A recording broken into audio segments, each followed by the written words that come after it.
Bismillah, walhamdulillah, wala hawla wala quwwata illa billah.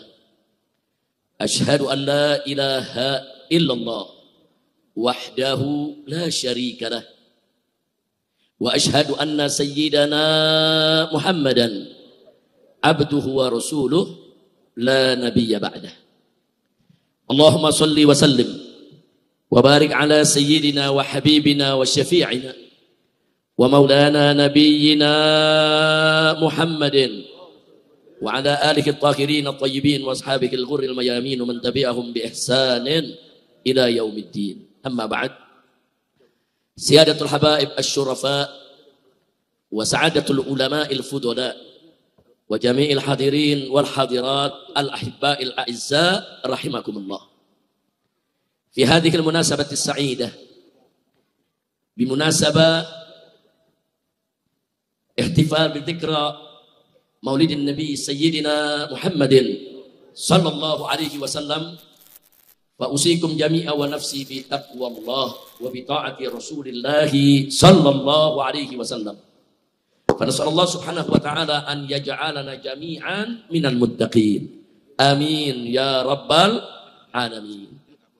Alhamdulillah, pada malam hari ini kita semua bersyukur kepada Allah Subhanahu wa Ta'ala dan kita berbahagia bisa berkumpul bersama para habaib, para kiai, para alim ulama, para tokoh, bahkan kumpul bersama tamu-tamu kita tadi, para pejuang dari Palestina.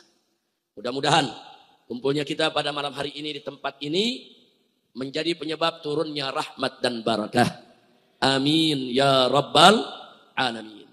Apresiasi penghargaan yang tinggi kita sampaikan kepada Dewan Pimpinan Pusat Front Persaudaraan Islam yang telah bekerja luar biasa, semua jajarannya, semua pengurusnya, berikut para laskarnya, para batiknya, dan juga para simpatisannya, sehingga pada malam hari ini dengan izin Allah Subhanahu wa Ta'ala berhasil digelar Maulid Akbar Nabi kita Sayyiduna Muhammad sallallahu alaihi wasallam.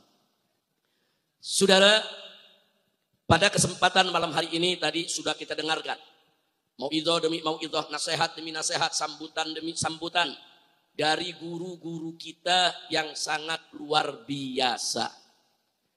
Dan sesuai dengan tema daripada Maulid yang diadakan oleh Dewan Pimpinan Pusat Front Persaudaraan Islam, yaitu dengan peringatan Maulid Nabi Muhammad sallallahu alaihi wasallam, kita gelorakan revolusi akhlak menuju Indonesia berkah. Saudara, sudah sejak lama, lebih dari 10 tahun yang lalu, kita sudah suarakan di mana-mana, ayo revolusi akhlak, ayo revolusi akhlak. Tapi di pihak seberang sana ada yang teriak dengan keras, revolusi mental. Nah, sekarang apa yang terjadi dengan revolusi mental? Banyak koruptor, negara bangkrut, utang setinggi langit. Betul? Masyarakat di mana-mana jadi susah gara-gara revolusi mental. Saudara, ini dia, makanya dari dulu, dari awal, dari lebih dari 10 tahun yang lalu kita ajak revolusi akhlak, bukan revolusi mental. Revolusi mental itu jargonnya Marxisme. Karl Marx, saudara, yang menjadi filosof besar bagi aliran Marxisme, komunisme. Dia yang menggelorakan revolusi mental. Apa sih maksudnya revolusi mental? Dalam ajaran Marxisme, mereka menganggap agama itu adalah belenggu. Agama itu adalah penjara. Agama itu, saudara, adalah kurungan. Saudara, bagi apa? Bagi mental-mental manusia. Gara-gara agama, kata Karl Marx nih ya, ini ajaran komunis nih. Gara-gara agama, jiwa manusia terjajah dengan aturan. Jiwa manusia terkungkung dengan keyakinan-keyakinan yang tidak bisa dipertanggungjawabkan. Sehingga Karl Marx mengajak umat manusia di mana saja, bebaskan jiwamu dari agama, bebaskan jiwamu dari ikatan kepada yang disebut Tuhan, bebaskan jiwamu daripada jajahan aturan-aturan agama. Revolusi mental adalah suatu revolusi yang mengajak umat manusia memerdekakan mentalnya, jiwanya dari ajaran agama. Maka itu saya mau tanya, bahaya tidak? Bahaya tidak? 10 tahun dicekokin rakyat Indonesia dengan revolusi mental. 10 tahun. 10 tahun. Karena ini program dibawa oleh seorang presiden, sehingga menteri di bawah nggak berkutik, ikut-ikutan revolusi mental, saudara. Sampai tentara dan polisi nggak berkutik. Ini perintah presiden, revolusi mental. Di mana-mana ikut revolusi mental. Akhirnya ajaran-ajaran komunis, leninisme, marxisme masuk ke seluruh jajaran pemerintahan. Makanya dari dulu kita bilang, ayo revolusi akhlak. Kalau revolusi akhlak itu misi kenabian. Revolusi mental itu ajaran marxisme. Revolusi akhlak itu misi yang dibawa oleh Nabi kita tercinta Sayyiduna Muhammad Sallallahu Alaihi Wasallam. Dari mana kita tahu itu misi kenabian? Nabi yang menyampaikan, saudara. Beliau yang bersabda dalam hadisnya, "Au kama qala Nabi Sallallahu Alaihi Wasallam, innama bu'itsu liutammima makarimal akhlak." Sesungguhnya aku ini diutus hanya untuk menyempurnakan kemuliaan akhlak. Jelas itu, saudara. Visi misi kenabian itu menyempurnakan, saudara, kemuliaan akhlak. Jadi kenapa? Di dalam urusan akidah kita diharamkan kemusyrikan, diharamkan perdukunan, diharamkan ilmu sihir dan yang sejenisnya untuk menjaga kemuliaan akhlak kita, saudara. Kenapa dalam urusan syariat, saudara, kita diharamkan daripada minuman keras, daripada judi, daripada korupsi, dari segala bentuk kemaksiatan, saudara? Jawabnya, untuk menyempurnakan akhlak. Di dalam urusan akhlak, saudara, bagaimana Nabi mengajarkan kita akhlak-akhlak yang mulia, dan kita diminta untuk menjauhkan segala bentuk akhlak-akhlak yang tercela, saudara. Semua itu untuk apa? Untuk menyempurnakan akhlak umat manusia. Jadi kalau revolusi akhlak, jelas siapa bapak revolusi akhlak? Nabi, saudara. Siapa yang menyelamatkan dunia ini dari kejahiliahan? Nabi, dengan izin Allah Subhanahu wa Ta'ala. Maka itu saya mau tanya sekarang nih semua nih. Mau revolusi mental atau revolusi akhlak? Mental atau akhlak? Siap ikut Nabi? Takbir. Sallu ala Nabi. Nah, jadi 10 tahun kita dicekokin. Jangan main-main. Saudara, kalau revolusi mental itu, saudara, sudah merupakan instruksi dari presiden, dia akan masuk ke kurikulum pendidikan. Kalau sudah masuk ke kurikulum pendidikan, maka jutaan rakyat Indonesia dengan sadar ataupun tanpa disadari, saudara, dicuci otak anak-anak kita di sekolah-sekolah supaya mereka ikut, saudara, bagaimana mengikuti daripada ajaran marxisme dengan revolusi mentalnya. Dan ini bukan kita tidak tegur. Dari 10 tahun yang lalu kita sudah tegur, saudara. Kita sudah teriak di atas mimbar. Kita sudah sampaikan, saudara. Tapi hasilnya apa? Ya kita dibilang radikal, ekstrem, teroris, garis keras, Islam puritan, saudara. Nah itu yang terjadi, saudara. Padahal kita udah buktikan. Nih umat Islam nih rame-rame. Kita gelar aksi 212. Jutaan umat Islam turun. Ada ribut? Ada ribut? Ada bakar-bakar? Ada orang kafir diganggu? Enggak ada, saudara. Jangankan manusia, rumput nggak diinjak sama umat. Betul? Betul? Bagus tidak? Indah tidak? Tapi apa dibilang? Radikal. Ayo dibilang apa? Dibilang apa? Oh itu radikal, itu gerakan ekstrim, itu membahayakan NKRI. Lalu sampai dimusuhin gara-gara 212, saudara. Gara-gara 212, saya dan kawan-kawan, Kiai Haji Sobri Lubis, saudara. Begitu juga Haji Munarman, saudara. Semua, saudara. Ustadz Bakhtiar Nasirnya juga yang dulu ikut. Semua kita yang terlibat di 212 dikriminalisasi. Dicari-cari perkara, pasalnya namanya pasal cari-cari. Gua nggak tahu tuh pasal yang mana. Tanya nih pengantin sarjana hukum, ada pasal cari-cari. Pasalnya pasal cari-cari. Sudah ayatnya ayat suka-suka. Loh, ini terbukti. Kenapa? Ini menarik, saudara. Saya pernah dinyatakan, saudara, dipanggil, pernah ditangkap. Mabes Polri ditanya, ini Habib Rizik ditangkap kenapa? Ini bukan tangkap yang kemarin, yang sebelumnya, saudara. Waktu peristiwa Ahmadiyah ya, 2008. Wartawan tanya, saudara, ke Mabes Polri, kenapa Habib Rizik ditangkap? Apa persoalannya? Apa jawab Mabes Polri? Ya nanti pasalnya sedang dicari. Nah Pasal belum ada, lu udah nangkep, mah dikipe lo. Kacau tidak? Makanya saya bilang ada pasal cari-cari. Ada pasal cari-cari, kurang ajar tidak? Kurang ajar tidak? Nah, sekarang kembali kita ke 212, saudara. Setelah 212, saudara, berapa banyak kiai, habaib, ulama yang dikriminalisasi? Udahan saya, nggak usah cerita, 17 kasus. Nggak tanggung-tanggung 17 kasus. Jadi rencana mereka 17 kasus, kalau satu kasus saja Habib Rizik bisa dipenjara 2 tahun, 17 kasus, 34 tahun. Keluar, udah nggak bisa demo lagi. 34 tahun, udah begini jalannya. Kacau tidak? Kacau tidak? Masya Allah. Setahun yang lalu, di tempat ini juga, sebelum pelantikan presiden dan wakilnya, ingat saudara, ada apa di sini?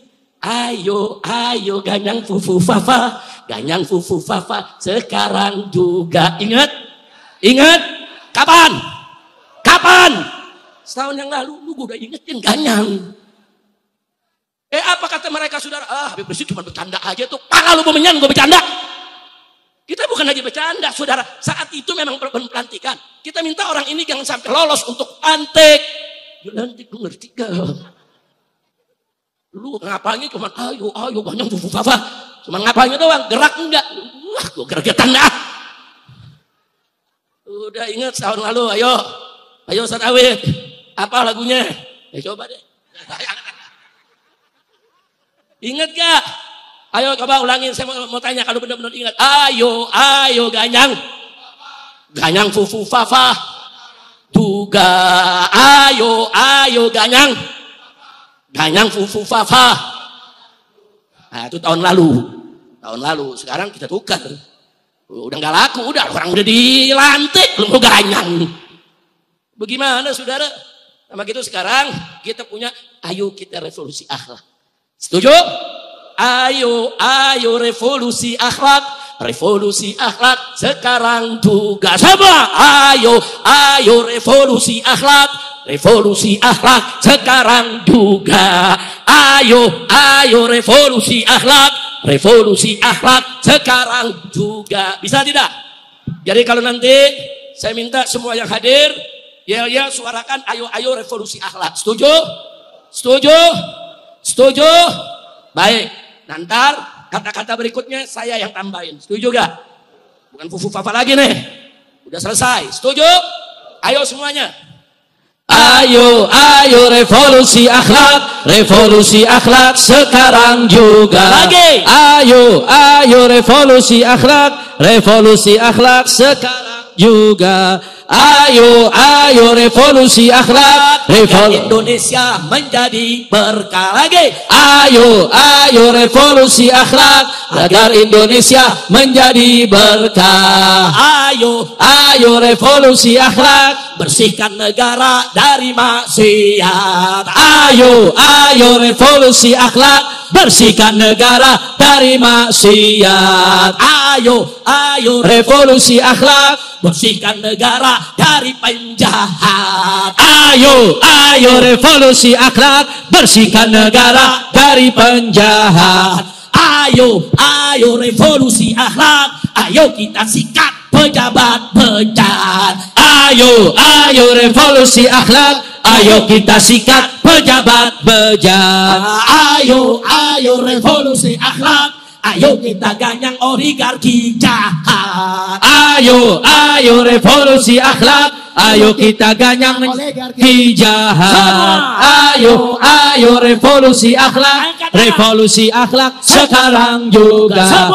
Ayo revolusi akhlak, revolusi akhlak sekarang juga. Allahu Akbar. Siap revolusi akhlak? Siap. Betul. Nah, sekarang mari kita lihat saudara. Kalau kita ingin revolusi akhlak, saudara, tentunya kita harus menjadikan manusia yang akhlaknya paling sempurna sebagai suri tauladan kita dalam kehidupan sehari-hari. Betul? Tadi Habib Hanif Al-Attas sudah memaparkan kepada kita tentang betapa agungnya akhlak kita punya Nabi alaihi salatu wassalam. Saking agungnya sampai Allah memberikan sertifikat ilahi, saudara. Syahadatun ilahiyah. Allah yang menyatakan, wa innaka la'ala khuluqin azim. Sesungguhnya engkau ya Muhammad betul-betul memiliki akhlak yang azim.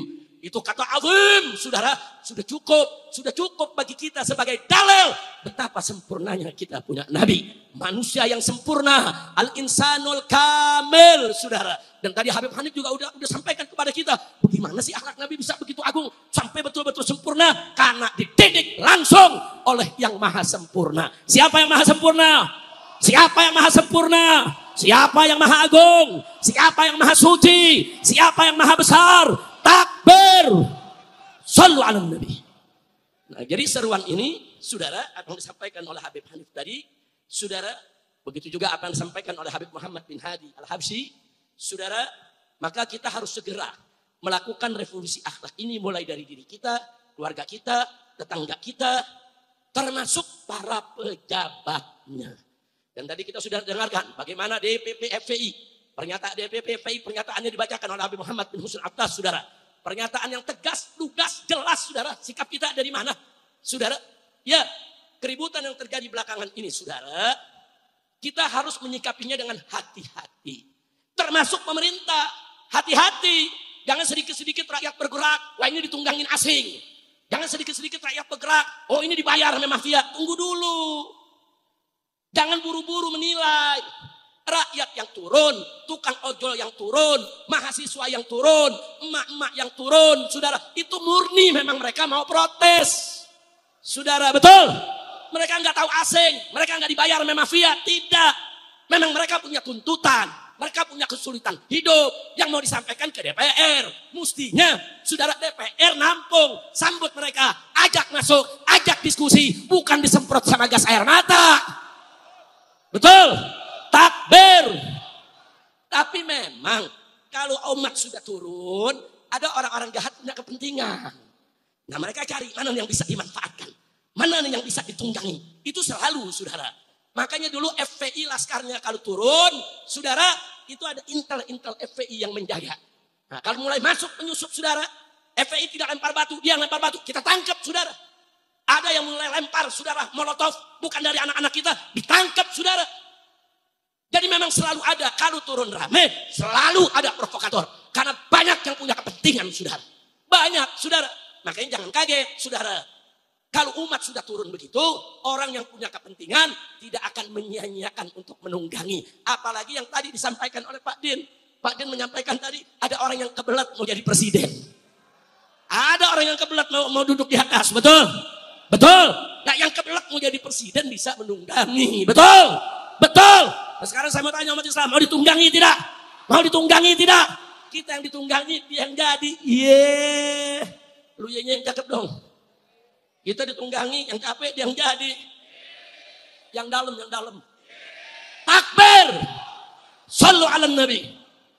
Kira-kira jelas gak? Jelas gak? Ada. Oh yang sakit hati sama polisi, saudara, ikut tunggangi juga. Hancurin polisi habis-habisan. Yang sakit hati sama DPR, tunggangi juga, saudara. Jadi banyak. Tapi awal turun, itu yang namanya mahasiswa, rakyat jelata, saudara, emak-emak, saudara, ojek itu ojol, saudara turun. Mereka murni, mereka mau menyampaikan pendapat. Mereka murni, mereka mau protes ketidakadilan. Mereka murni, jangan coba-coba fitnah mereka sebagai orang bayaran atau ditunggangi oleh asing, saudara, betul. Takbir. Shallu ala nabi. Nah begitu saya mau tanya, saudara. Kalau rakyat ditolimi, kemudian marah turun, wajar tidak? Wajar tidak? Nah kalau mereka turun, buka pintu DPR. Persilahkan dong, ayo ojol berapa orang? Mahasiswa berapa orang? Masuk, dialog. Bisa kemarin, saudara? Tadi bisa mahasiswa masuk. Ngomong sama pimpinan DPR, kenapa kemarin disemprot, diusir, ada yang dilindes lagi? Saudara, inna lillahi wa inna ilaihi raji'un. Gak boleh. Dan orang DPR-nya mesti punya otak. Kalau diprotes, saudara jangan ngeledek. Saya mau tanya, ada yang ngeledek gak? Ada yang nantang gak? Nah akhirnya rumahnya dijarah. Rasain. Saya nggak setuju dengan penjarahan begitu, nggak setuju, haram. Nggak boleh kita lakukan. Tapi saya juga nggak boleh melupakan kenapa masyarakat marah. Saudara, buktinya anggota DPR yang lain aman-aman aja kok. Anggota DPR yang santun, yang sopan aman-aman aja kok, betul? Tapi mereka yang ngatain rakyat dikatain tolol, ternyata dia yang tolol. Kita nyari ijazah Jokowi nggak ketemu. Ijazah dia ketemu. Yang dicari nggak dapat, yang nggak dicari dia nongol. Rata-rata 6 lagi. Udah rata-rata 6 ngatain rakyat tolol, pala lu bumenyahan. Orang tolol ngatain orang tolol. Bahaya tidak? Bahaya tidak? Tapi ini lu ngerekam jangan dipotong-potong lu ya. Ntar direkamnya cuman rasain. Itu doang yang ditayangin. Habib Rizik mendukung penjarahan. Buktinya rasain. Gua nggak dukung, haram kita menjara, betul? Saya mau tanya, menjara haram tidak? Bakar rumah orang haram tidak? Menyakiti orang lain haram tidak? Membakar kendaraan orang lain haram tidak? Haram. Tapi kita lihat di balik itu kenapa?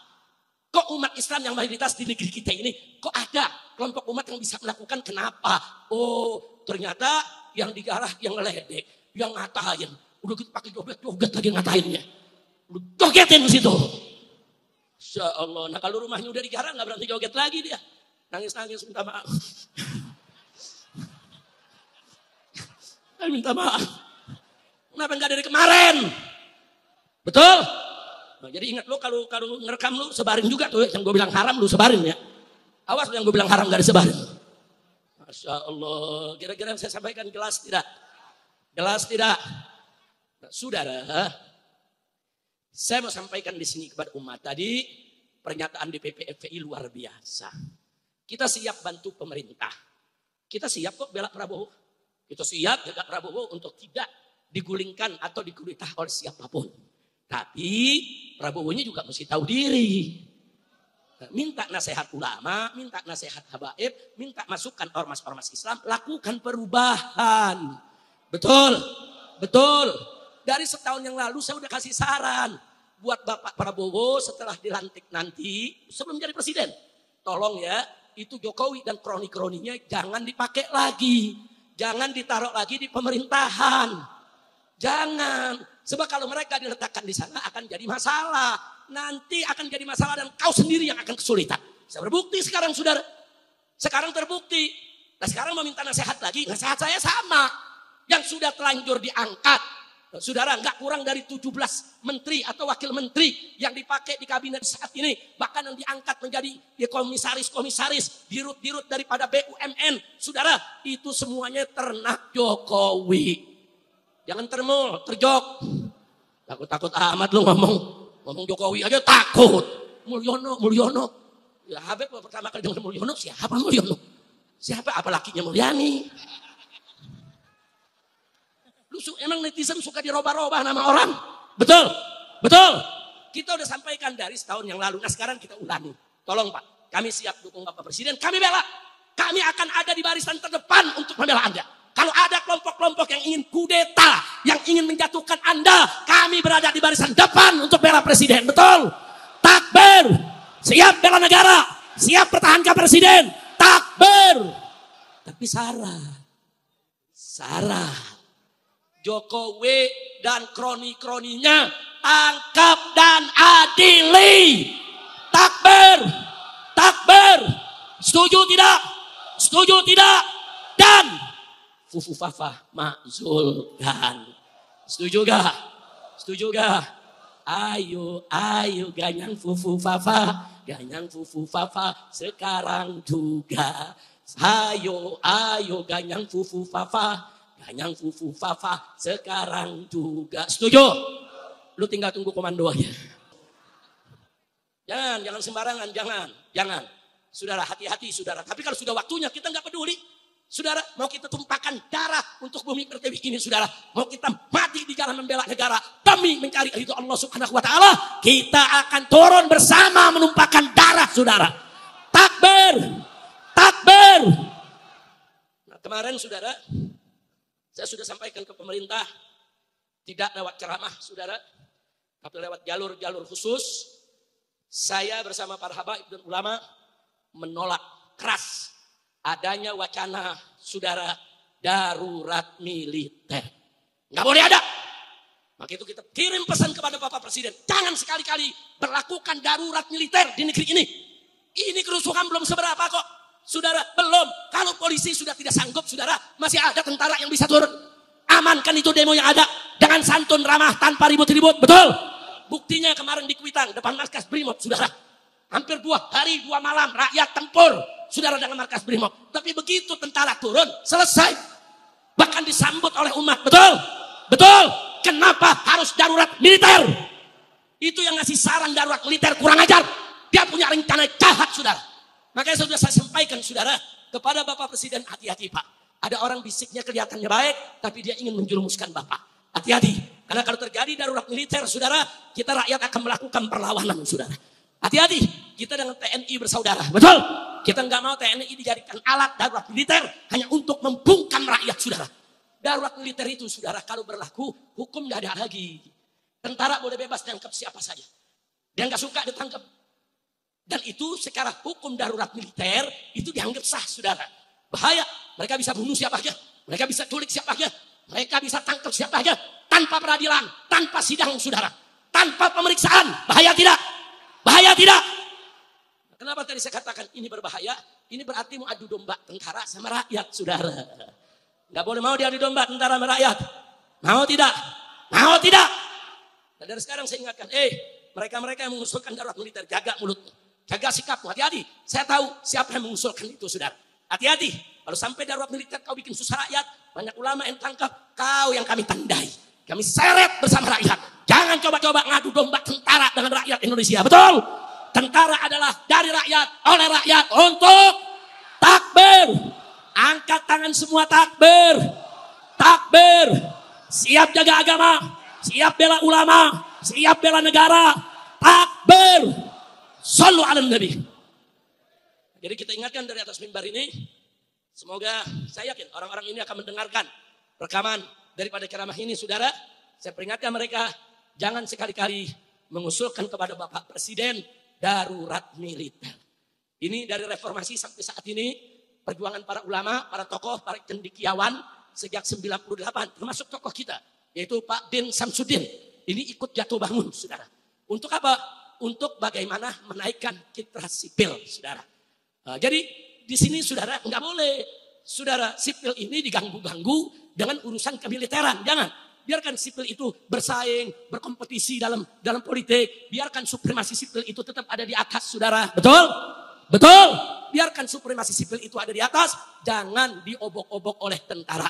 Kami hormat tentara, kami cinta tentara, kami bangga tentara. Tapi tolong, jangan kami diadu domba dengan tentara. Setuju tidak? Nah, kira-kira saya sampaikan malam ini paham semua? Paham semua? Nah, jadi sekarang saya udah suruhkan kemarin. Supaya umat Islam di mana-mana bikin posko-posko. Setuju tidak? Setuju tidak? Siap bikin pos-pos keamanan? Siap bikin pos-pos keamanan? Siaga 1, saudara. Saya sudah sampaikan dari tanggal 27 malam. Saya ceramah yaitu di Cipinang, saudara. Saya ceramah di Cipinang tanggal 27 malam. Saya sudah kasih tahu umat, hati-hati. Hati-hati. Ini setiap saat bisa ada kerusuhan. Jaga rumah-rumah Anda. Jaga kampung Anda. Jaga wilayah Anda. Buka posko-posko. Jangan biarkan perusuh masuk ke kampung kita. Sebab kalau perusuh masuk ke kampung kita diacak-acak, kita yang akan rugi, saudara. Maaf, kalau orang-orang ini bisa lempar bom molotov ke rumah pejabat, besok dia bisa lempar bom molotov ke rumah kiai, saudara. Hati-hati, kalau hari ini mereka bisa lempar bom molotov, saudara, ke rumah seorang pejabat atau seorang tokoh, maka besok rumah Habib, rumah kiai, rumah ustadz, saudara, pondok pesantren, bisa mereka perlakukan yang sama. Jangan berikan celah, jangan berikan kesempatan. Jaga kiai kita, jaga ulama kita, jaga masjid kita, jaga pesantren kita, saudara. Jaga. Jangan sampai kita ditunggangi oleh mereka, saudara. Dan kalau mereka coba-coba kita nggak kenal, masuk ke kampung kita, mau serbu rumah ustaz kita, rumah kiai kita, habisi di tempat, saudara. Setuju tidak? Takbir. Siap eksekusi. Takbir. Jadi saya menyarankan begitu bukan lagi main-main, saudara. Saya tahu betul apa yang terjadi di atas, saudara. Ini lagi terjadi pergumulan politik yang luar biasa. Tapi tega-teganya mereka yang bergumul, mereka yang bergelut, mereka mengorbankan rakyat, saudara. Kok tega? Kau mau ribut, kau mau bergelut, kau mau rebut kekuasaan, urusan kau. Tapi rakyat yang dikorbanin dong. Jangan dong, dan rakyat jangan difitnah. Rakyat turun difitnah. Saudara, katanya dibayar orang. Enggak. Rakyat murni turun, mahasiswa murni turun, saudara. Perusuhnya ya dibayar. Perusuhnya iya mereka dikendalikan. Perusuhnya iya mereka sudah disetel. Masuk ke tengah-tengah rakyat, saudara. Nah, karena itu saudara, saya sudah sampaikan. Saya minta supaya Bapak Kapolri segera diganti. Setuju tidak? Nah, cuman saudara, satu hal yang mesti saya ingatkan dari sekarang. Saya mensuarakan dari sekarang sebelum nasi jadi bubur. Saudara. Dan saya sudah sampaikan ke pemerintah. Kalau Kapolri diganti, penggantinya harus jenderal yang beriman dan bertakwa kepada Allah. Jenderal yang bersih, jenderal yang tidak terlibat judi, tidak terlibat narkoba, dan tidak terlibat pelanggaran HAM, termasuk tidak terlibat tragedi KM 50. Setuju? Setuju? Jadi ada satu jenderal, dia terlibat KM 50, sekarang sedang bergerilya, saudara. Sedang bergerilya, deketin presiden, deketin para menteri, deketin anggota dewan, saudara, supaya dia dicalonkan jadi Kapolri yang akan datang. Saya sudah kirimkan pesan, jangan coba-coba orang ini yang terlibat KM 50 diangkat jadi Kapolri. Kalau diangkat jadi Kapolri, saya akan ajak umat Islam dimanapun. Kita turun ke Pom Mabes Polri, ke Pom DPR. Kita tolak jenderal pembunuh diangkat menjadi Kapolri, saudara. Setuju? Setuju? Siap turun? Siap turun? Takbir! Jadi polisi saya mau sampaikan, jangan coba-coba nyari perkara dengan rakyat, jangan.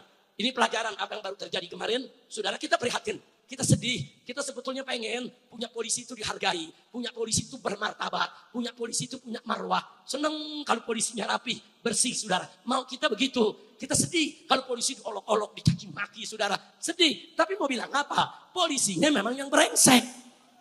Saudara, dan brengseknya ini bukan lagi oknum. Sudah terlalu banyak kalau oknum, saudara.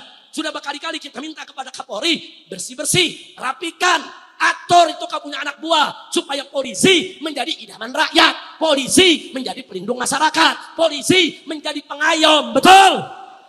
Faktanya, lapor hilang kambing, bayar pakai kebo.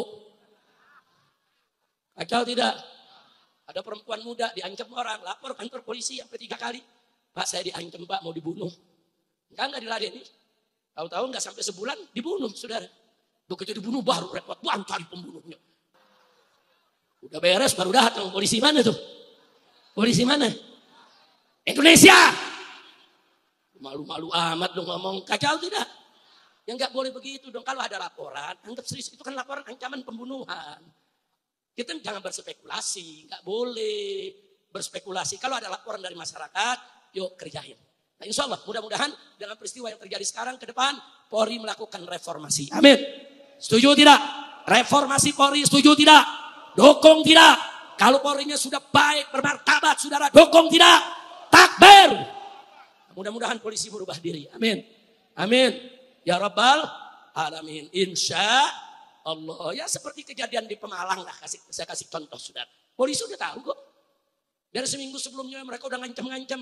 Mereka punya persiapan. Mereka unjukin senjata mereka. Mereka bikin rekaman-rekaman. Habib Rizik akan kita tusuk. Habib Rizik akan kita bunuh. Habib Rizik akan kita habisi. Habib Rizik gak boleh masuk Jawa Tengah, saudara. Ada, dibiarkan. Dibiarkan, saudara. Bahkan di hari haknya mereka terang-terangan datang bergelombol, saudara. Enggak dibubarkan polisi. Didiamin, saudara. Sampai mereka bisa masuk ke lokasi tabligh akbar. Apa? Saudara. Saya ketika itu duduk di rumah salah satu panitia. Habib Muhammad, Ketum FPI, didampingi Ki Awid Masyuri. Saya minta Ki Awid, saya masih lelah. Saya capek luar biasa. Karena habis keliling Madura, langsung sambung ke Tegal. Saya bilang berangkat duluan deh. Nah, ternyata beliau berangkat duluan. Begitu beliau berangkat duluan, baru naik di atas mimbar, saudara. Mereka sudah mau serang jamaah. Mereka mau timpuki jamaah, saudara. Tapi nggak nyampe timpukan mereka. Kenapa? Karena laskar-laskar FPI dengan batiknya, saudara. Sudah dari pagi membuat peta. Melihat wilayah, mempelajari semua kekuatan. Sehingga saudara ganggang yang ada di samping, ini umat kumpul seperti ini, saudara. Ini panggung, di sini umat. Ini yang namanya kiri kanan tuh ada ganggang, saudara. Dari ganggang itu mereka mau menyerang, mau bubarkan itu jamaah, saudara. Kalau tembus, mereka kemplangi itu jamaah. Berapa banyak ibu-ibu, anak kecil, bayi, orang tua, bubar. Bahkan saudara bisa panik, bisa keinjak-injak, bisa mati. Tahu kok, laskar bisa tahu. Masa iya polisi nggak tahu? Nah, akhirnya apa yang terjadi, saudara? Begitu Habib Muhammad naik dengan Ki Awid, sudah mulai bentrok. Saya belum datang. Mereka pikir itu yang datang saya, saudara. Nah, tapi nggak berhasil. Mereka mau tembus nggak berhasil. Jadi dari ujung gang itu dipukul mundur oleh laskar, saudara. Sekitar 50 sampai 100 meter sehingga mereka nggak nyampe ke jamaah. Dan subhanallah pertolongan Allah. Itu jamaah nggak tahu ada yang ribut, saudara. Enggak tahu, semua ikut pengajian. Ikut dengerin khusyuk, khidmat, dengerin pengajian, saudara. Luar biasa. Mereka enggak tahu nih, di belakang lagi tempur, saudara. Di gang-gang lagi tempur, enggak ada yang tahu.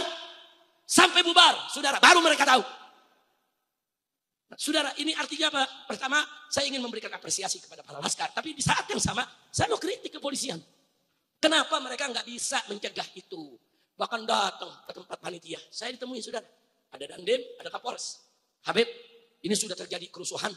Habib nggak usah datang. Habib nggak usah ceramah. Saya bilang, oh nggak begitu Pak. Saya di sana punya orang. Ada Ki Awi, ada Ustaz Syahid, yang lainnya semua. Saya tanya ke mereka, aman kok. Saat ini saya punya mantu ceramah. Saat ini saya punya kawan kayak Awit ceramah. Nggak ada apa-apa. Enggak Habib. Ini ada kejadian di belakang bla bla. Lebih baik Habib jangan datang. Oh enggak begitu Pak. Ini mereka ngancam dari kemarin. Kenapa Bapak tidak cegah? Betul. Musuhnya Bapak cegah dong mereka. Mereka semua intir orang kok. Mereka bawa orang dari daerah-daerah lain di Jawa Tengah. Mereka ambil yang dari Semarang. Dari Jepara. Saudara. Mereka ambil itu dari Banyumas. Dari mana tempat. Mereka ambil dari Brebes. Mereka kumpulkan di Pemalang. Saudara. Mereka ini kan orang luar. Ini yang bikin tablik, warga setempat. Ada ribuan orang, ngundang saya. Saudara, mereka mau saya ceramah, bukan saya nggak ceramah. Enggak, tapi ini kalau terjadi, enggak bakal terjadi apa-apa. 40 tahun saya ceramah. Saya keliling dakwah, saudara. Dari dalam negeri sampai luar negeri. Nggak ada cerita, setelah dakwah selesai, ribut, nggak ada. Yang ada, habis ceramah selesai, makan kebuli. Betul, betul. Yang ada selesai ceramah, saudara, panitia foto bareng-bareng. Betul. Ada setelah ceramah. Tonjok-tonjokan. Ada tim hadronya main hantam-hantaman rebana. Saya sampaikan ke Kapolresnya sama Pangdamnya, sudah Pak, sama Dandimnya. Saya bilang nggak bisa. Saya 40 tahun ceramah Pak. Nggak ada ribut. Nah kalau sekarang Bapak lihat ribut, ya kan ada yang ganggu. Yang ganggu itu mesti Bapak tangkap. Bukan larang saya ceramah. Karena dia bicara pakai earphone, saudara. Ada Pangdam Habib, ini permintaan Pangdam Habib. Enggak. Sekarang kita bagi tugas saja. Ente berdua turun, cegah itu yang bikin ribut. Saya yang akan menenangkan umat. Ya alasannya nanti kalau umat bagaimana Habib? Kalau umat ribut, enggak umat ribuan tidak akan ribut. Saya yang akan kasih komando. Umat diminta diam, duduk, bubar. Umat tidak akan pernah bikin ribut selama tidak diganggu. Betul? Takbir. Akhirnya kita putusan. Jadi Habib bagaimana? Ya udah, tugas masing-masing. Tugas saya ceramah, tenangkan umat. Tugas Anda tangkepin tuh yang bikin ribut. Selesai, enak aja. Terakhir saya katakan maaf Pak ya. Kalau malam hari ini Habib Rizik tidak jadi tampil ceramah gara-gara diganggu oleh kelompok-kelompok perusuh ini. Besok Habib yang lain, kiai-kiai muhibbin yang lain, ustadz-ustadz yang lain akan mereka ganggu. Dan selama ini mereka ganggu 2 tahun terakhir saudara. Berapa banyak habaib yang acara yang dibubarkan. Sekelas Habib saya Asegaf Solo. Saudara bikin acara di Jawa Tengah, saudara. Didatangi panitianya. Diancam, saudara. Akhirnya panitia nggak berani, dibatalkan. Habib Nafal Ali Idrus juga dari Solo, saudara. Banyak Habib Hasan Atas di Brebes, saudara. Semua dibubarkan, kurang ajar. Makanya waktu saya diundang, saya diancam. Saya tanya panitia. Anda berani bikin acara? Anda ngundang orang yang paling diancam. Wah, nih Beb. Nanti kalau dilarang polisi, wah ini kemauan warga Beb. Masyarakat. Semua ormas cuma udah setuju, kecuali laskar setan doang. Yang gak setuju, benar. Jangan sampai nanti ente diancam terus bubar. Enggak Beb, kita tanggung jawab. Jadi selama Anda siap, saya datang. Gak ada urusan yang ngancam. Ternyata panitianya berani. Alhamdulillah. Bagus tidak? Bagus tidak? Benar. Begitu saya datang, dia coba lagi serbu saudara. Dia serbu tapi nggak bisa. Jangankan nempel mobil saya. Batunya nggak bisa kena ke mobil saudara. Alhamdulillah. Nah, jadi saya tanya, kerja laskar bagus tidak? Kerja batik bagus tidak? Nah, kita berikan penghargaan kepada mereka. Betul? Takbir. Hidup laskar. Hidup batik. Takbir. Sallu ala nabi. Nah akhirnya terjadi saudara. Begitu saya ceramah, tahu-tahu mereka coba nyerang. Karena batunya nggak nyampe, mereka marah. Laskar ditimpukin. Ya begitu laskar ditimpuk, laskar nggak mau nyerang, saudara, karena komandonya bertahan, nggak boleh nyerang, nggak boleh ngubar. Tapi orang udah ditimpuk bagaimana? Diubar melaskar, begitu diubar, pontang panting, tumbang, bonok saudara. Banyak saudara yang pecah kepalanya, masuk ICU saudara, masuk rumah sakit saudara. Katanya kepala bacok. Saudara, sebelum kita datang, wah diatraksi, direkam. Wah nggak mempan bacok. Nggak mempan bacok. Begitu dikeprok me batu bata, mempan. Besok-besok belajar ilmu kebal keprokan bata. Masya Allah, lupa tuh dia belajar ilmu kebal tuh. Masya Allah, udah yang diterusin lah. Yang penting begitu mereka udah kalah, udah bocor, banyak yang tumbang. Besok pagi nangis lapor polisi. Cengeng. Anak muda kan udah berantem, udah kalah banget, nggak usah pakai ngelapor. Betul? Pokok ngelapor, Pak, kami dianiaya sama FPI. Udah gitu datang ke bupati, bayarin dong buat rumah sakitnya. Ya, kacau. Mudah-mudahan nggak terjadi lagi. Ayo sekarang nih sebelum saya tutup nih, besok-besok saya mau tanya umat semua di seluruh tanah air Indonesia yang diwakili oleh umat yang hadir di tempat ini pada malam hari ini. Kalau besok ada kelompok-kelompok, coba-coba bubarkan pengajian, diam atau lawan? Diam atau lawan? Kalau ada kelompok-kelompok yang coba ganggu-ganggu kiai dan habaib, diam atau lawan? Angkat tangan semuanya, takbir. Siap lawan perusuh, siap lawan perusuh, siap lawan musuh ulama, siap lawan musuh negara, takbir. Sallu ala Nabi. Nah, mudah-mudahan ke depan gak terjadi lagi. Amin. Amin. Amin ya Rabbal Alamin. Nah, itu yang saya mau sampaikan, saudara. Jadi kembali akhirnya kita ingatkan, kita kalau negara ini mau benar harus revolusi akhlak. Bagaimana revolusi akhlak? Tadi sudah dijelaskan oleh Habib Hanif, Habib Muhammad bin Hadi, saudara. Ya pejabat tobat, ulama menyampaikan yang hak, betul? Jadi kalau ulamanya mengatakan yang hak, yang batil itu batil, terus pejabatnya tidak korup, pejabatnya sayang sama rakyat, saudara, dan rakyatnya patuh kepada umara dan kepada ulama, berkah ini negeri, betul?